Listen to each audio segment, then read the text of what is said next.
सनातन पर निशाना, माहौल बिगाड़ने का बहाना, यह बड़ा सवाल है। और इसलिए बड़ा सवाल है क्योंकि एक बार फिर से सनातन के इर्द गिर्द बहस गर्म हो गई है। और इस बार मामला हिंदू मुसलमान का नहीं है, इस बार मामला हिंदुओं में ही रामचरितमानस को लेकर अजीबोगरीब बयान देना है। स्वामी प्रसाद मौर्य को आपने सुना, उन्होंने कुछ छंदों का जिक्र किया। महाकाव्य, वो धार्मिक ग्रंथ जो हजारों करोड़ों सालों से करोड़ों लोगों की आस्था का केंद्र है, कलेजे से लगाकर रखने वाला उनका ग्रंथ है, और उसी पर स्वामी प्रसाद मौर्य बेतुके बयान देते हैं, उसे दलित विरोधी बताते हैं। और जब पूरे देश में उनके खिलाफ गुस्सा जाहिर किया जाता है, तब भी वो अपने बयान को वापस नहीं लेते हैं।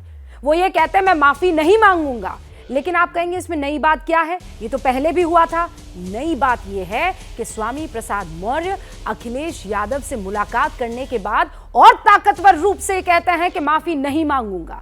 ये सिर्फ 1 एकड़ जमीन पर कृषि करके हर महीने 1 लाख तक कमाते हैं। इनसे सीखना है तो फ्रीडम ऐप को अभी डाउनलोड कीजिए। तो अखिलेश यादव की मौन स्वीकृति है क्या? रामायण को लेकर जिस तरीके के आपत्तिजनक बयान एक के बाद एक दिए जा रहे हैं, उसका सियासी मतलब भी समझने की आप कोशिश कीजिए। उत्तर प्रदेश, बिहार, एक तरफ कमंडल, दूसरी तरफ मंडल। हिंदू का जवाब यहां पिछड़ी और दलितों को उससे अलग कर कर क्या सियासी तौर पर देने की कोशिश है, 2024 की उस लड़ाई का मैं जिक्र कर रही हूं। और इसीलिए अब इस बहस को इसी लिहाज से देखना, इसी चश्मे से देखना बहुत जरूरी हो जाता है कि रामचरितमानस, उस पर टिप्पणी, उसके पीछे कुछ और नहीं, वोट बैंक है और आपकी राजनीतिक सेल्फिशनेस है। शिवम त्यागी अब से कुछ ही देर में हमारे साथ जुड़ने वाले हैं, राजनीतिक विश्लेषक के तौर पर। आचार्य अजय गौतम इस वक्त आपको धर्मगुरु स्क्रीन पर नजर आ रहे हैं। सतीश प्रकाश जी बीएसपी नेता हैं, वो भी आपको स्क्रीन पर दिखाई दे रहे हैं। राकेश त्रिपाठी जी बीजेपी के प्रवक्ता हैं, हमारे साथ जुड़ चुके हैं। अतुल सक्सेना साहब आपको दिखाई दे रहे हैं, समाजवादी पार्टी के समर्थक है। इज्जा यादव हमारे साथ जुड़ चुकी हैं, आरजेडी की प्रवक्ता हैं। आप सभी का बहुत बहुत स्वागत है। अतुल जी, शुरुआत आपसे करते हुए, माफी मांगेंगे नहीं, रामचरितमानस पर उटपटांग बयान देंगे, माफी नहीं मांगेंगे, इसके पीछे राज क्या है? रुबिका जी, देखिए, जिस माफ़ी की आप बात कह रही हैं यहाँ पे, वो स्वामी प्रसाद मौर्य जी का एक अपना निजी बयान है। तो इसमें स्वामी प्रसाद जी को माफ़ी मांगनी चाहिए, नहीं मांगनी चाहिए, उनका पर्सनल एजेंडा, इसमें पार्टी का कोई विषय नहीं है यहाँ पे। जो है मांगनी चाहिए कि नहीं, जहाँ तक यदि आप मेरा स्टैंड जानना चाहेंगी तो मैं इतना बता दूं, बिल्कुल मांगनी चाहिए। क्यों नहीं मांगनी चाहिए? रामचरितमानस हमारा धार्मिक ग्रंथ है, इससे बड़ा हो नहीं सकता। परंतु यहाँ बात यह है रुबिका जी, हमने अभी कुछ घंटे पहले गणतंत्र दिवस सेलिब्रेट किया है, मैंने भी किया, आपने किया है, सभी पैनलिस्ट ने करा है। तो क्या जो 26 जनवरी 1950 को जो हमारा भारत का सर्वोच्च लिखित विधान है, हमें वो मानना चाहिए कि नहीं मानना चाहिए? उस लिखित विधान में क्या क्या गया है? उस लिखित विधान में आर्टिकल 14 से 18 तक सोशल ऑफ इक्वलिटी की बात करी गई है। तो यहाँ भाजपा के लोग क्यों डिस्क्रिमिनेट करते हैं इन सब चीजों को? जी, संविधान की तस्वीरें देखी आपने पन्नों की?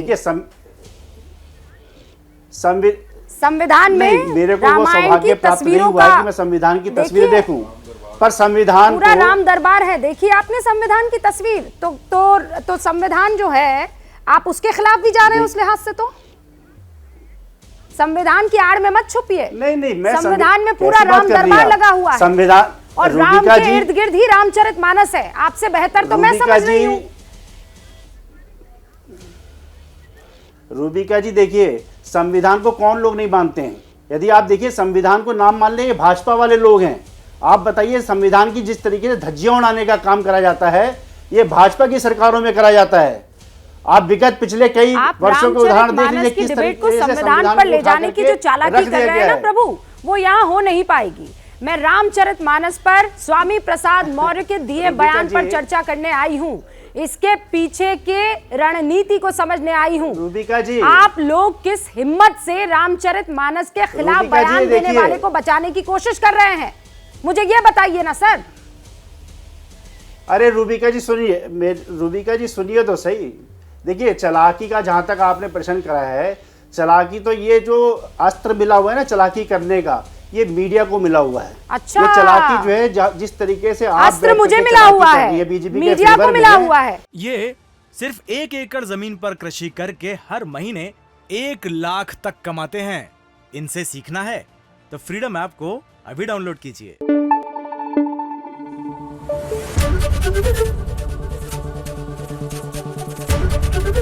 एबीपी न्यूज आपको रखे आगे।